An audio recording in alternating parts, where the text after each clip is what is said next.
নমস্কাৰ বন্ধুসকল, মই হিৰেণ। আজি আপোনালোকক এই ভিডিঅ'টোৰ জৰিয়তে এই 2025 বৰ্ষত নিউমৰলজি অৰ্থাৎ সংখ্যা তত্ত্ব অনুসৰি এই দুই সংখ্যাৰ যি ফলাফল তাৰে সম্পূৰ্ণ তথ্য আপোনালোকক এই ভিডিঅ'টোৰ জৰিয়তে আগবঢ়াইছোঁ। প্ৰথমে মোৰ চেনেলটো আপোনালোকে ছাবস্ক্ৰাইব কৰি ল'ব, যাতে মোৰ পিছৰ ভিডিঅ'বিলাক আপোনালোকে সহজে লাভ কৰিব পাৰে। লগতে মোৰ ভিডিঅ' যদি ভাল লাগে তেন্তে লাইক আৰু শ্বেয়াৰ কৰিব, কমেণ্ট কৰি আপোনালোকৰ মনৰ ভাৱ প্ৰকাশ কৰিব। এতিয়া আহোঁ মূল বিষয়লৈ। এতিয়া আমি পলম নকৰি এই 2025 বৰ্ষটোত আপোনাৰ সংখ্যা অনুসৰি আপুনি কেনেধৰণৰ ফলাফল লাভ কৰিব তাৰে সম্পূৰ্ণ তথ্য লাভ কৰোঁ আহক। এতিয়া আপোনালোকে জানি লওক, যিসকলৰ মূল সংখ্যা 1 তেওঁলোকৰ সম্পূৰ্ণ তথ্য আগবঢ়োৱা হৈছে। যদি আপুনি যিকোনো মাহৰ 1, 10, 19 বা 28 তাৰিখে জন্মগ্ৰহণ কৰে তেন্তে আপোনাৰ ৰেডিক্স নম্বৰ হ'ব 1। 1 সংখ্যাৰ শাসক গ্ৰহটো হৈছে সূৰ্য। গতিকে আপোনাৰ ওপৰত সূৰ্যদেৱৰ ডাঙৰ প্ৰভাৱ পৰিব, যাৰ বাবে আপুনি আত্মসন্মানী স্বভাৱৰ হ'ব পাৰে। অৱশ্যে কেতিয়াবা আপোনাৰ আত্মসন্মানতো অহংকাৰীৰ পৰিণত হ'ব পাৰে। নিউমৰলজি অনুসৰি এই 2025 বৰ্ষৰ মতে মানুহে আপোনাক অহংকাৰী বুলি গণ্য কৰিব পাৰে। এনে পৰিস্থিতিত আত্মসন্মান আৰু প্ৰচাৰৰ পাৰ্থক্য বুজি নিজকে মৰ্যাদাপূৰ্ণ কৰি ৰখাটো আপোনাৰ বাবে অতি গুৰুত্বপূৰ্ণ হ'ব। সূৰ্যৰ প্ৰভাৱৰ বাবে প্ৰকৃতিত আন মানুহতকৈ অলপ খং বেছি হ'ব পাৰে। অৰ্থাৎ আপুনি এজন আত্মসন্মানী ব্যক্তি যদিও কিবা কাৰণত আপুনি আনৰ আগত অহংকাৰী যেন লাগিব, তেন্তে আপুনি নিজকে আত্মসন্মানী বুলি প্ৰমাণ কৰিবলৈ, আত্মসন্মান বজাই ৰাখিবলৈ আৰু অপ্ৰয়োজনীয় খঙৰ পৰা আঁতৰি থাকিবলৈ ইয়াৰ ওপৰত আপুনি কাম কৰিব লাগিব। আপুনি যি ক্ষেত্ৰতেই কাম নকৰক কিয়, আপোনাৰ সকলো অভিজ্ঞতা, আপোনাৰ সকলো শক্তি আৰু আপোনাৰ সকলো জ্ঞান প্ৰয়োগ কৰি আপুনি নিজকে এজন নেতা কৰি তুলিব পাৰে। আপুনি কঠোৰ পৰিশ্ৰম কৰিব আৰু নিজৰ সপোন পূৰণ কৰিব। বন্ধু বান্ধৱীৰ লগত আড্ডা মাৰি ভাল পাব আৰু জীৱনটো উপভোগ কৰিব। আপুনি কেৱল আপোনাৰ বন্ধু বান্ধৱীৰ পৰাই নহয়, আন সকলোৰে পৰা মৰম আশা কৰাই নহয়, তেওঁলোকৰ পৰাও আপুনি সন্মানো আশা কৰিব। আপোনাৰ ভিতৰত ভাল নেতাৰ গুণ নিশ্চয়কৈ আছে। আপুনি য'তেই নাযাওক কিয় মানুহৰ ওপৰত গভীৰ প্ৰভাৱ পেলাব পাৰিব। যদি আপুনি প্ৰেম প্ৰকাশ কৰাত অলপ পিছ পৰি থাকিব পাৰে, তথাপিও আপুনি প্ৰেমৰ ক্ষেত্ৰত পিছ পৰি নাথাকে। প্ৰেমত আপুনি সদায় আগবাঢ়ি যাব। যদি আপুনি নিজৰ মনৰ কথা ক'ব বা প্ৰকাশ কৰিব নোৱাৰিব, অৰ্থাৎ যিসকলক আপুনি নিজৰ বুলি গণ্য কৰে তেওঁৰ বাবে সকলো কৰিবলৈ সাজু, কিন্তু আপোনাৰ মৰম আৰু মৰমৰ সঠিকভাৱে প্ৰকাশ কৰাৰ ক্ষেত্ৰত আপুনি কুণ্ঠাবোধ কৰিব। আপুনি এজন অনুশাসিত ব্যক্তি আৰু ইয়াৰ অৰ্থ অনুশাসনৰ সহায়তে আপুনি সফলতা লাভ কৰিব। অৰ্থাৎ অনুশাসন আৰু নিয়ম পালন কৰিলে আপোনাক আগুৱাই নিব বা আপুনি আগুৱাই যোৱাত সহায়ক হ'ব আৰু আপোনাৰ লক্ষ্যত উপনীত হোৱাত অতি সহায় হ'ব। নিউমৰলজি অনুসৰি অৰ্থাৎ সংখ্যা তত্ত্ব অনুসৰি এই 2025 বৰ্ষৰ মতে মূলতঃ 1, 2, 5 আৰু 9 সংখ্যাই আপোনাৰ ওপৰত বিশেষ প্ৰভাৱ পেলাব। অৰ্থাৎ এই বছৰ বেছিভাগ সংখ্যাই আপোনাক অনুকূল কৰি তুলিব, আনহাতে 9 সংখ্যা আপোনাৰ বাবে নিৰপেক্ষ। এই বছৰ কোনো গ্ৰহ আপোনাৰ বিৰোধী নহয়ও যদিও অনুকূল পৰিস্থিতিত থাকিব। এই সকলোবোৰ কাৰণতে এই বছৰ আপুনি হয়তো নতুন কিবা এটা কৰিব বা নতুন কিবা এটা কৰাৰ সুযোগ পাব আৰু এই নতুন কামত আপুনি নিজৰ জীৱনটো সোমাই পেলাব পাৰে। অৰ্থাৎ আপুনি নতুন হ'লেও আপোনাৰ কাম কৰাৰ ধৰণ ইমানেই ভাল হ'ব যে অভিজ্ঞ ব্যক্তিৰ দৰে কামত সম্পূৰ্ণৰূপে নিমগ্ন হ'ব পাৰিব। সামাজিক প্ৰতিপত্তিৰ দৃষ্টিকোণৰ পৰা এই 2025 বৰ্ষই আপোনাক বহুত ভাল ফলাফল দিব পাৰে। আপুনি নিজকে ব্যৱসায় আৰম্ভ কৰিব পাৰে, সমাজত সন্মান অৰ্জন কৰিব পাৰিব।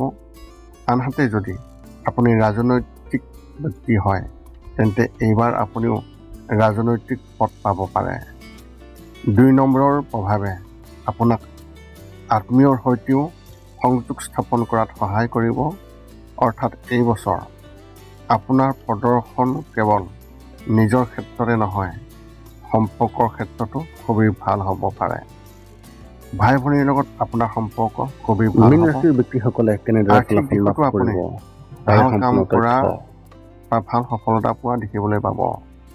এই বছৰটো সাধাৰণতে বন্ধুত্ব, প্ৰেম আৰু বৈবাহিক সম্পৰ্কৰ বাবে ভাল হ'ব, কিন্তু 1 আৰু 9 সংখ্যাৰ প্ৰভাৱৰ বাবে আপুনি আপোনাৰ খং আৰু আৱেগিকতাক নিয়ন্ত্ৰণ কৰিব লাগিব। অৱশ্যে 5 নম্বৰৰ প্ৰভাৱে ভাৰসাম্য প্ৰদান কৰাত সহায়ক হ'ব। এইদৰে এই বছৰটো আপুনি বেছিভাগ ফ্ৰণ্টে ভাল কৰিব পাৰিব। এতিয়া আপোনালোকক 1 সংখ্যাৰ ব্যক্তিসকলৰ এক বিশেষ প্ৰতিকাৰ আগবঢ়াইছোঁ।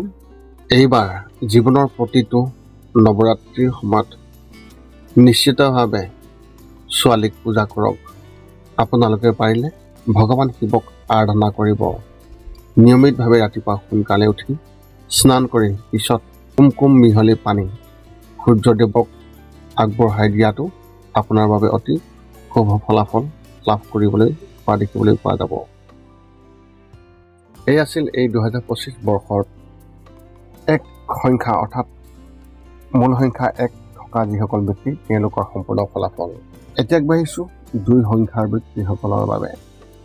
যদি আপুনি যিকোনো মাহৰ 2, 11, 20 আৰু 29 তাৰিখে জন্মগ্ৰহণ কৰিছে তেন্তে আপোনাৰ ৰেডিক্স সংখ্যা হ'ব 2। চন্দ্ৰৰ প্ৰভাৱৰ বাবে আপোনাৰ ভিতৰত যথেষ্ট শক্তিশালী সৃষ্টিশীল ক্ষমতা থাকিব পাৰে। আপুনি এজন আৱেগমুখী ব্যক্তি, অৰ্থাৎ আপুনি হয়তো এনেকুৱা এজন ব্যক্তি যিয়ে সৰু সৰু কথাবোৰক লৈ আৱেগিক হৈ পৰে। অৱশ্যে বিশেষ কথাটো হ'ব যে আপুনি আনৰ অনুভৱক সম্পূৰ্ণৰূপে সন্মান কৰে। সেইবাবেই আপুনি আশা কৰে যে আনৰ পৰাও আপোনাৰ অনুভৱক সন্মান কৰক। চন্দ্ৰৰ প্ৰকৃতি চঞ্চল বুলি গণ্য কৰা হয়। সেয়েহে কেতিয়াবা আপোনাৰ ভিতৰত চঞ্চলতাৰ অনুভূতিও দেখিবলৈ পোৱা যায়। কিন্তু চন্দ্ৰ মাতৃসুলভ গ্ৰহ, সেইবাবে আপুনি আনক ভাল পোৱা ব্যক্তি হ'ব পাৰে।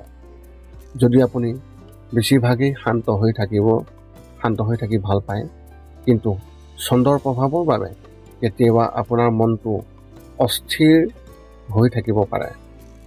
অৱশ্যে আপোনাৰ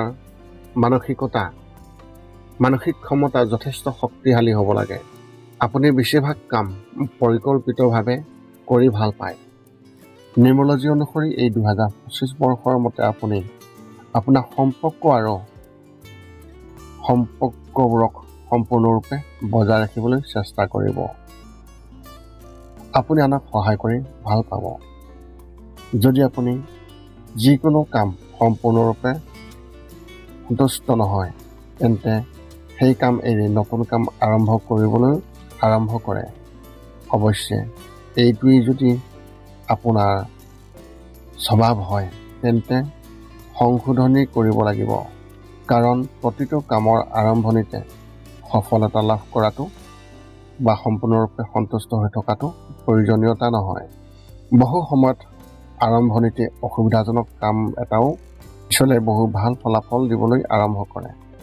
গতিকে আভ্যন্তৰীণ ধৈৰ্য আৰু অধিক বৃদ্ধি কৰিব লাগিব, কাৰণ ধৈৰ্যৰে কাম কৰিলে বিভিন্ন বিষয়ত সফলতা লাভ কৰিব পাৰি। অৰ্থাৎ আপুনি এতিয়া যিমানেই শতকৰা সফলতা লাভ নকৰক কিয়, বহু ধৈৰ্যৰ পিছতহে সেই সংখ্যাৰ বহু পৰিমাণে বৃদ্ধি পাব পাৰে। সৰু সৰু কথাত হতাশ হোৱাটো উচিত নহয়। এই কাম কৰিলে আপুনি অধিক নিষ্ঠাৰে কাম কৰিব আৰু অধিক অগ্ৰগতি লাভ কৰিবলৈ সক্ষম হ'ব। নিউমৰলজি অৰ্থাৎ সংখ্যা তত্ত্বৰ মতে এই 2025 বৰ্ষৰ মতে মূলতঃ 2, 1, 2, 9, 5 নম্বৰৰ সংখ্যাই আপোনাৰ ওপৰত বিশেষ প্ৰভাৱ পেলাব পাৰে। 9 সংখ্যাৰ বাহিৰেও বেছিভাগ নম্বৰেই আপোনাক সমৰ্থন কৰা যেন লাগিব। এইটো এটা ইংগিত যে এই বছৰ যদি আপুনি খং আৰু বিবাদৰ পৰা আঁতৰি থাকে, তেন্তে আপোনাৰ বেছিভাগ কামেই অতি ভালদৰে সম্পূৰ্ণ কৰিব পৰা যাব। একে সময়তে খং আৰু বিবাদৰ ক্ষেত্ৰত পিতৃত্বৰ গ্ৰাফ হ্ৰাস পাব পাৰে। ভাই ভনীৰ সৈতে যাতে আপোনাৰ সম্পৰ্ক অৱনতি ঘটে তাৰ বাবে প্ৰচেষ্টা চলোৱাটো অতি গুৰুত্বপূৰ্ণ হ'ব। আপোনাৰ ওচৰ চুবুৰীয়াৰ সৈতেও যাতে আপোনাৰ সম্পৰ্ক ভাল হৈ থাকে তাৰ বাবে প্ৰচেষ্টা চলোৱাটো অতি প্ৰয়োজনীয় হ'ব। ভূমি, অট্টালিকা আৰু যান বাহনৰ সৈতে জড়িত বিষয়বোৰত আপুনি সাৱধানতা অৱলম্বন কৰিব লাগিব। যদি আপুনি এই ক্ষেত্ৰসমূহৰ সঠিক নিয়ন্ত্ৰণ পায়, তেন্তে এই বছৰে আপোনাক বহু ভাল কৃতিত্ব দিব পাৰে। যদি আপোনাৰ কাম অংশীদাৰিত্বৰ হয়, তেন্তে এই বছৰ আপুনি অংশীদাৰিত্বত অতি ভাল প্ৰদৰ্শন কৰিব পাৰিব। আপোনাৰ ব্যৱসায়তো হয়তো বহু ভাল কাম কৰিব।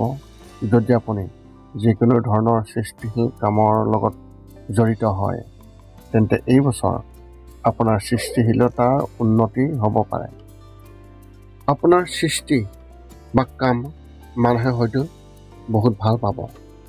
এইবাৰ কেৱল কৰ্মক্ষেত্ৰতে নহয়, ব্যক্তিগত সম্পৰ্কতো বহু ভাল কাম কৰা দেখা যাব।